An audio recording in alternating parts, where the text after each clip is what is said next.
ஒரு திருப்பாவை. 9வது திருப்பாவை பாசுரத்தின் பொருள் விளக்கத்தை பார்க்கலாமா?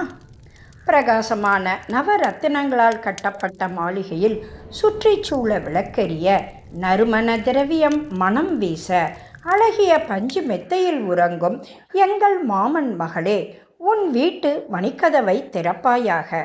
எங்கள் அன்பு மாமியே, அவளை நீ எழுப்பு. உன் மகளை எத்தனை நேரமாக நாங்கள் கூவி அழைக்கிறோம், அவள் பதிலே சொல்லவில்லையே. அவள் ஊமையா, செவிடா, சோம்பல் அவளை ஆட்கொண்டு விட்டதா, அல்லது எழ முடியாதபடி ஏதாவது மந்திரத்தில் சிக்கிவிட்டாளா? உடனே எழு. எங்களுடன் இணைந்து மாயங்கள் செய்பவன், மாதவத்திற்கு சொந்தக்காரன், வைகுண்டத்திற்கு அதிபதி என்றெல்லாம் அந்த நாராயணனின் திருநாமங்களை சொல்வோம். விளக்கம். உலக மக்கள் மாட மாளிகை பஞ்சுமெத்தை என சொகுசு வாழ்க்கையில் சிக்கி சோம்பலில் கட்டுண்டு கிடக்கின்றனர். இதிலிருந்து அவர்களை மீட்டு பகவானின் இருப்பிடமான வைகுண்டமே நிலையானது என்பதை அறிவுறுத்த வேண்டும். அந்த வைகுண்டத்தை அடைய பகவானின் திருநாமங்களை சொல்லலாமே.